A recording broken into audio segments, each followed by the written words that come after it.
Before he became the most famous bodybuilder on Earth, before he became one of Hollywood's biggest action stars, and before he became governor of the most powerful state in America, Arnold Schwarzenegger was just a skinny kid from a tiny Austrian village with no running hot water, sleeping in a home where the walls were paper thin and the future felt even thinner. He had nothing, and he turned that nothing into everything. My name is not important. What is important is this story. Because if you are sitting here right now feeling stuck, feeling like your circumstances have already decided your fate, then the next few minutes were made for you. Stay with me. This one will change how you see your own life. Arnold Alois Schwarzenegger was born on July 30th, 1947, in a small village called Thal, located just outside of Graz, Austria. And when I say small, I mean barely a dot on the map. The house his family lived in was a modest farmhouse with no indoor toilet, no refrigerator, and no central heating. During winter, the cold was not a minor inconvenience.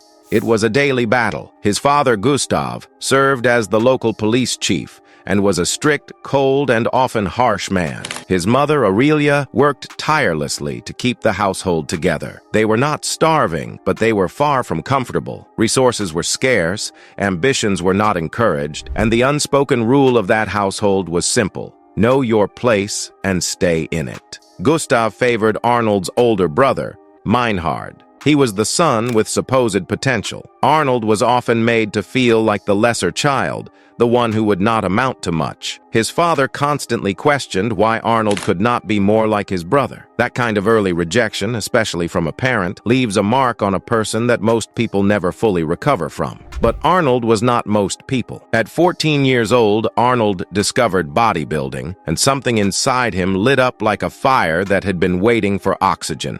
He began training obsessively, sneaking into the local gym, lifting with a hunger that went far beyond wanting to be muscular. He was chasing something deeper. He was chasing the feeling of being powerful in a world that had made him feel powerless. He was chasing a version of himself that his father never believed existed.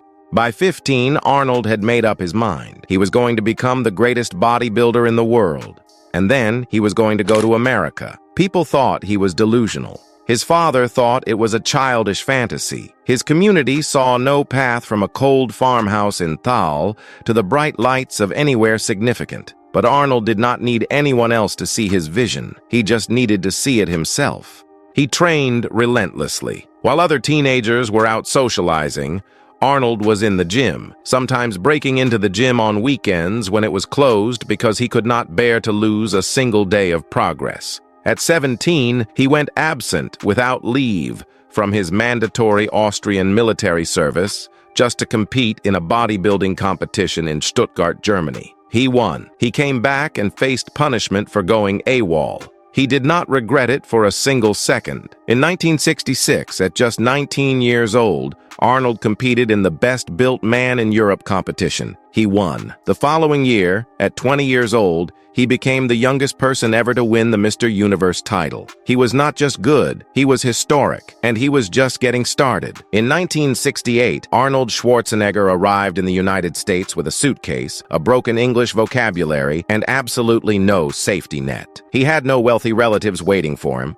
no connections, no financial cushion. He arrived in a country that was not his, in a city called Los Angeles that felt more like a different planet than a different country. He had big dreams and very little else. He trained under Joe Weider, who became an important mentor, and he competed aggressively on the bodybuilding circuit. Between 1970 and 1975, Arnold won the prestigious Mr. Olympia competition 7 times.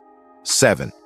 He dominated that sport so thoroughly that even his competitors respected him. He was not just winning competitions. He was building a personal brand before that phrase even existed. But Arnold understood something crucial that separated him from almost everyone around him. He understood that bodybuilding was a platform, not a destination. He began investing in real estate in California during the 1970s, quietly accumulating property while other athletes spent their money. He made his first $1 million not from fitness or movies, but from real estate. He saw opportunity where others only saw hard work and risk. He made smart decisions during a period when he could have coasted on his athletic fame. That discipline, That long-game thinking became one of the defining traits of his entire life. Then came Hollywood. His early acting attempts were not smooth. He was told that his Austrian accent was too thick, that his name was too complicated, that nobody in America would ever root for a character who sounded and looked the way he did. He was advised to change his name to something simpler and more American. He refused. Every single rejection became fuel. His breakthrough arrived in 1982 with the film Conan the Barbarian,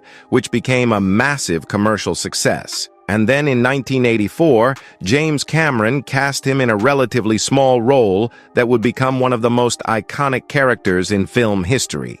The Terminator made Arnold Schwarzenegger a global superstar overnight. That Austrian accent that producers once said was a liability, it became the most recognizable voice in Hollywood. The name they told him to change, it became a brand worth hundreds of millions of dollars. Throughout the 1980s and 1990s, Arnold became one of the highest-paid and most beloved action stars in cinema history. Films like Predator, Total Recall, Kindergarten Cop, True Lies, and the Terminator sequels cemented his status as a cultural phenomenon. He was not just an actor, he was an industry, and yet he still was not finished rewriting the limits of what a person from nothing could achieve. In 2003, Arnold Schwarzenegger ran for governor of California and won. The kid from the cold farmhouse in Thal, the boy whose own father doubted him, became the leader of the largest economy in the United States. He served 2 terms, from 2003 to 2011, implementing environmental legislation, infrastructure programs, and bipartisan solutions in one of the most politically complex states in the country. He governed with the same tenacious mindset that had carried him through every chapter of his life. Today, Arnold Schwarzenegger's net worth is estimated at well over $400 million. He continues to act, write, and speak publicly about fitness, mental health, and public service. He is deeply committed to environmental causes and actively uses his platform to encourage young people to believe in themselves regardless of where they started. He has become one of the most quoted motivational figures of the modern era, not because his words are poetic, but because his life proves they are true. Think about what this story really represents. This is not a story about luck. Arnold did not win a lottery. He did not stumble into a connection that handed him a shortcut. He built everything brick by brick, decision by decision, rep by rep, starting from a place where most people would have accepted defeat as their permanent address. He was dismissed by a cold father. He was ignored by a society that saw no potential in him. He arrived in a foreign country with an accent, a strange name, and no guarantee of anything. And through sheer will, relentless discipline, and the unshakable belief that his origin story did not have to be his final story, he became something the world had genuinely never seen before. Where you begin does not define where you are allowed to go. Your circumstances are a starting point, not a sentence. The same fire that kept Arnold lifting alone in a locked gym on a cold Austrian weekend is available to you right now. The only question is whether you will light it. If this story moved you, do not let that energy go to waste. Subscribe to CelebPath for more inspiring real-life stories that prove ordinary beginnings can lead to extraordinary destinations. Like this video if it motivated you today. Drop a comment below and tell us what you learned from Arnold's journey. Share this with someone in your life who needs a reminder that hope is real and hard work still works. And click the link in the bio for your free financial breakthrough. Your story is not over. It is just getting started.